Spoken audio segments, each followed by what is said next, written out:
बिस्मिल्लाहिर्रहमानिर्रहीम इय्याका नअबुदु व इय्याका नस्तईन। करप्शन दुनिया के हर माशरे में है, लेकिन जो करप्शन एक माशरे को, एक सोसाइटी को, एक मुल्क को तबाह करती है वो एलीट की करप्शन है। वो जिसको कहते हैं रूलिंग एलीट। जब वो चोरी करना शुरू करती है, जब प्राइम मिनिस्टर पैसे चोरी करता है, जब उसके मिनिस्टर्स करते हैं, जब प्रेसिडेंट्स करते हैं, या फिर जिसको क्रोनी कैपिटलिज्म कहते हैं कि वो बड़े बड़े बिजनेस हाउसेस के साथ मिलके जब चोरी करते हैं, तो उससे मुल्क तबाह होता है।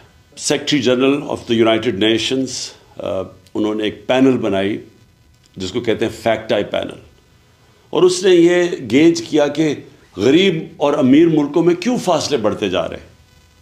तो वो बड़े ऐसे रिजल्ट्स आए जो कि सारी कौम को समझना चाहिए। मैं अपनी कौम की बात कर रहा हूँ कि उसका रिज़ल्ट नंबर 1 रिज़ल्ट ये था कि हर साल गरीब मुल्कों से 1.7 ट्रिलियन डॉलर्स, 1700 अरब डॉलर गरीब मुल्कों से चोरी होके अमीर मुल्कों में जाते हैं, या ऑफशोर अकाउंट्स पे जाते हैं, या लंदन जैसे कैपिटल में बड़े बड़े महलात ख़रीदने के लिए, एवन फील्ड अपार्टमेंट्स वाले महंगे तरीन एरिया में, ये गरीब मुल्कों का पैसा जाता है अमीर मुल्कों में और ऑफशोर अकाउंट्स में, और असल में ये तबाह करती है एक मुल्क को। और वो इसलिए होती है कि उन गरीब मुल्कों में रूल ऑफ लॉ नहीं होता। गरीब और अमीर मुल्कों के अंदर फ़र्क ये है कि अमीर मुल्कों में रूल ऑफ लॉ है, गरीब मुल्कों में नहीं है। रूल ऑफ लॉ का मतलब ये होता है कि कानून के नीचे सब एक बराबर। तो जो अमीर मुल्क हैं वो ताकतवर को कानून के नीचे ले आते हैं, जो गरीब मुल्क हैं वो ताकतवर को एनआरओ दे देते हैं, ताकतवर चोर को एनआरओ दे देते हैं।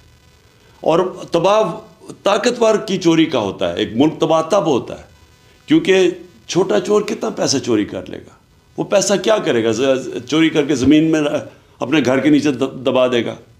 लेकिन जब अरबों रुपए की चोरी होती है और वो ताकतवर करता है, यानी वो वज़ीर करते हैं, प्राइम मिनिस्टर्स करते हैं, तो वो जो चोरी है वो फिर मुल्क से बाहर ले जानी पड़ती है। तो पहले चोरी करके एक मुल्क को नुकसान होता है। और करप्शन वो होता है जो मुल्क का पैसा चोरी होता है। चोरी वो होती है जो कि एक फ़र्द की चोरी हुई। तो जो ताकतवर जब मुल्क का पैसा चोरी करता है और वो अरबों में होता है तो उसको बाहर भेजना पड़ता है, तो दूसरी तरह नुकसान होता है मुल्क को। एक कि वो पैसा अगर वो मुल्क में रहे तो वो उसे नौकरियां हो सकती हैं, उसे सेहत तालीम पे पैसा खर्च हो सकता है। और दूसरा कि जब वो मुल्क से बाहर जाता है तो वो डॉलर्स लेके बाहर पैसा भेजना पड़ता है। इसका मतलब जो सबसे बड़ा मसला गरीब मुल्कों का ये भी है कि उनके पास फॉरेन एक्सचेंज रिजर्व्स कम है, उनकी करेंसी मजबूत नहीं है। ये मज़ीद करेंसी को कमज़ोर कर देता है, और जब आपकी करेंसी डीवैल्यू होती है तो मुल्क के अंदर इन्फ्लेशन आती है और महंगाई गुर्बत पैदा करती है। और जब एक करेंसी डीवैल्यू जिन मुल्कों में होती है उन मुल्कों में इन्वेस्टमेंट नहीं आती, क्योंकि लोग डॉलर्स ही रख लें। अगर एक मुल्क में पैसा लगाना और उस